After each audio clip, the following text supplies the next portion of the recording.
Bonjour à toutes, bonjour à tous, bienvenue au Salon international de l'agriculture en direct sur le plateau de Campagne TV. Nous allons parler énergie aujourd'hui et dans ce domaine, eh bien, rien ne se perd.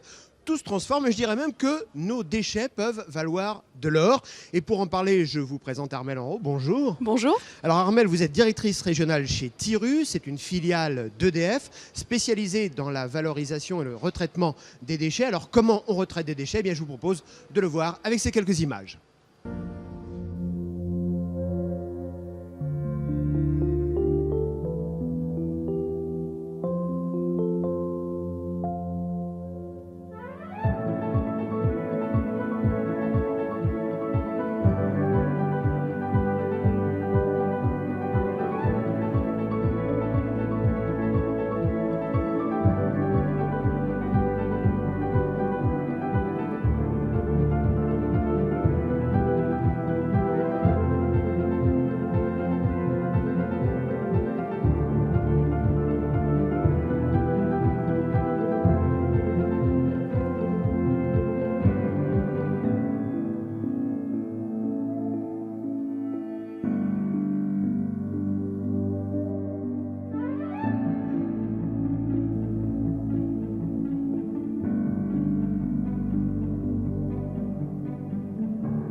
retour sur le plateau de Campagne TV au Salon de l'Agriculture. Armelle Henrot, je voudrais d'abord qu'on parle bien de la même chose.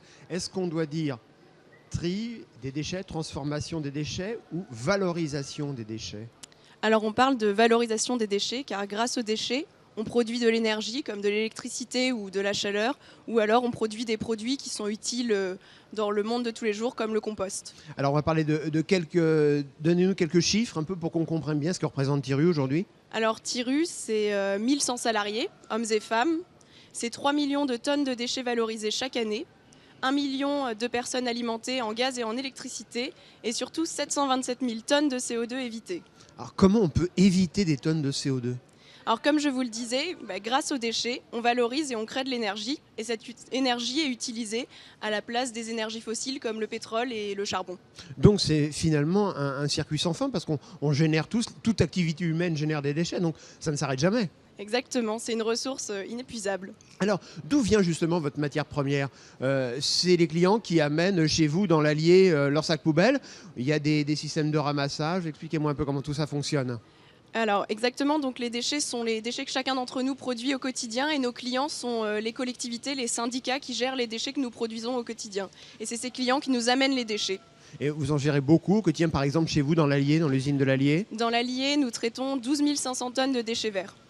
Alors, il y a la fabrication d'énergie, mais il y a aussi la fabrication de compost. Exactement, donc Tiru a conçu et exploite plusieurs installations de valorisation organique. Nous produisons du compost à partir de différents types de déchets avec des installations assez variées. Donc, par exemple, dans l'Allier à Chézy, nous produisons du compost à partir des déchets verts déposés par les particuliers en déchetterie. Alors qu'à Marsens, c'est une installation de tri mécano-biologique. Marsens, c'est à quel endroit? C'est dans le sud. D'accord. À Marsens, donc nous produisons du compost à partir des déchets ménagers. Et alors pour produire du compost à partir des déchets ménagers, le processus industriel est compliqué, c'est long, il y a les systèmes de tri. Expliquez-moi un peu. Alors tout dépend des déchets entrants, mais en effet, il y a une partie de tri. Par la suite, en fait, on va avoir par exemple dans l'Allier, on va avoir des casiers de fermentation au cours duquel les déchets vont monter en température pour assurer une phase d'hygiénisation. Et ensuite, en fait, la dégradation de la matière organique contenue dans les déchets produit ce compost. Et ce compost, après, il repart, il est vendu, comment ça se passe? Exactement, donc ce compost est utilisé en agriculture, donc est valorisé et utilisé par les agriculteurs comme produit pour leurs champs.